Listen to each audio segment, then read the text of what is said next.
পশ্চিমবঙ্গ বার কাউন্সিলের নির্বাচনে নাম নেই মুখ্যমন্ত্রী মমতা বন্দ্যোপাধ্যায়ের। অভিযোগ, একাধিক আইনজীবীর নাম বাদ দেওয়া হয়েছে। কলকাতা হাইকোর্টের দ্বারস্থ আইনজীবীরা।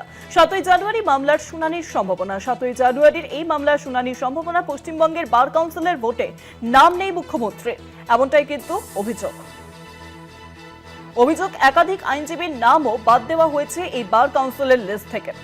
পশ্চিমবঙ্গের বার কাউন্সিলের নির্বাচনে নাম নেই মুখ্যমন্ত্রীর। অভিযোগ, একাধিক আইনজীবীর নাম বাদ দেওয়া হয়েছে। কলকাতা হাইকোর্টের দ্বারস্থ আইনজীবীরা। 7ই জানুয়ারি মামলার পরবর্তী শুনানির দিন ধার্য করা হয়েছে। 7ই জানুয়ারি এই মামলার শুনানি হবে।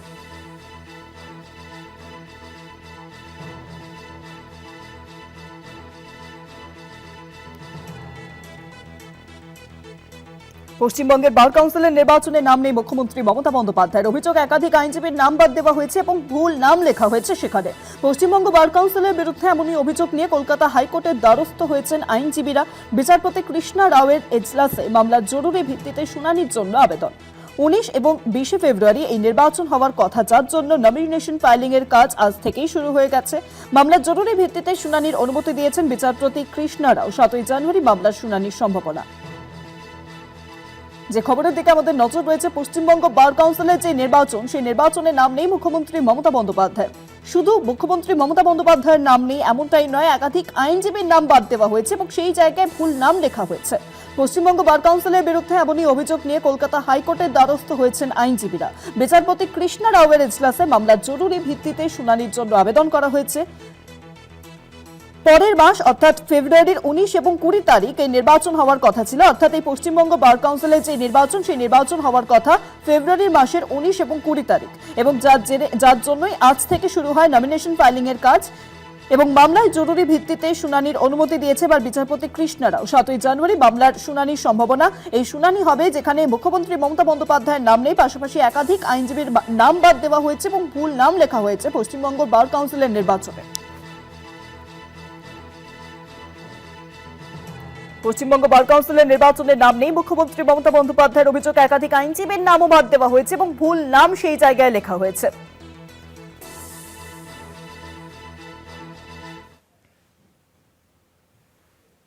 রাজ্যে চলছে ভোটার তালিকা নিবিড় সংশোধনী প্রক্রিয়া এবং এসআইআর কাজের জন্য টার্গেট পূরণ করতে পারছেন না এলআইসি কর্মীরা। কলকাতা হাইকোর্টের দ্বারস্থ এবার এলআইসি কর্মী সংগঠন। বিচারপতি কৃষ্ণা রাওয়ের এজলাসে মামলা দায়েরের অনুমোদন। মামলা দায়ের হলে আগামী সপ্তাহে শুনানির সম্ভাবনা। এসআইআর কাজের জন্য টার্গেট পূরণ করতে পারছেন না এলআইসির কর্মীরা। কলকাতা হাইকোর্টের দ্বারস্থ এলআইসি কর্মী সংগঠন। সম্প্রতি নির্বাচন কমিশনের নির্দেশ অনুসারে সরকারি কর্মীদের এসআইআর এর কাজে ব্যবহার করছে সিইও দপ্তর, কিন্তু এলআইসি কর্মীদের দাবি তাদের নিয়মিত কাজ তারা করতে পারছেন না এর জেরে, ফলে তাদের টার্গেটও ফিল আপ হচ্ছে না। অসুবিধায় পড়ছেন কর্মীরা। টার্গেট ফিল আপ না হলে কোম্পানির তরফ থেকেও ছাড় দেওয়া কোনোভাবেই হবে না।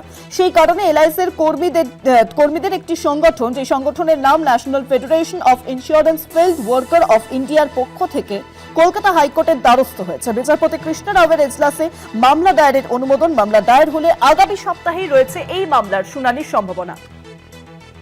বার কাউন্সিলের ভোটার তালিকা নিয়ে অভিযোগ এবং সেই অভিযোগের ভিত্তিতে কলকাতা হাইকোর্টের দ্বারস্থ আইনজীবী, কংগ্রেসের আইনজীবীরা। তাদের দাবি, বার কাউন্সিলের ভোটার তালিকায় নাম নেই মুখ্যমন্ত্রী মমতা বন্দ্যোপাধ্যায়েরও।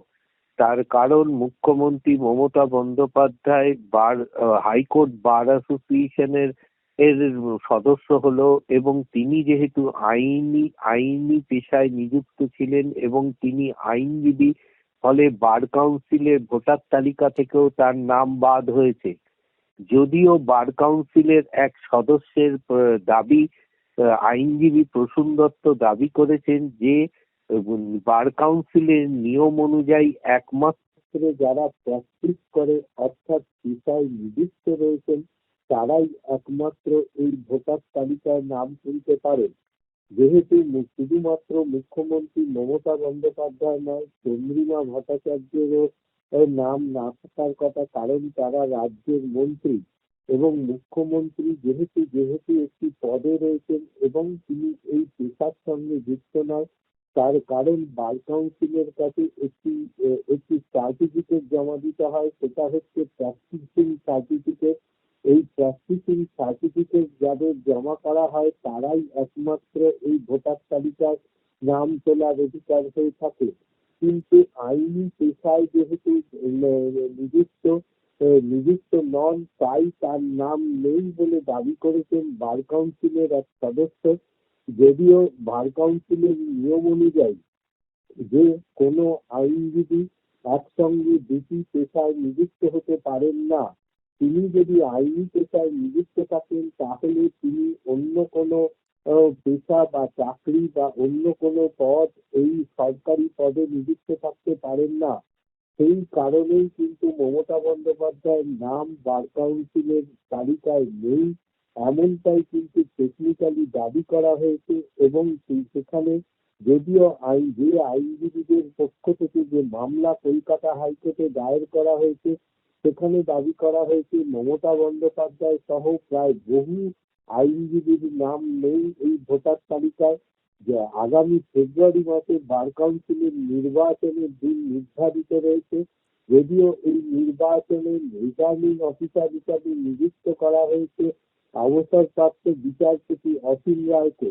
এখন ভোটার তালিকার সংশোধনের কাজ, অর্থাৎ যাদের ভোটার তালিকায় নাম নেই তারা অবজেকশন দিয়ে সেই ভোটার তালিকায় নাম তোলার সুযোগ পাবেন, এমনটাই বার কাউন্সিল সূত্রে জানানো হয়েছে।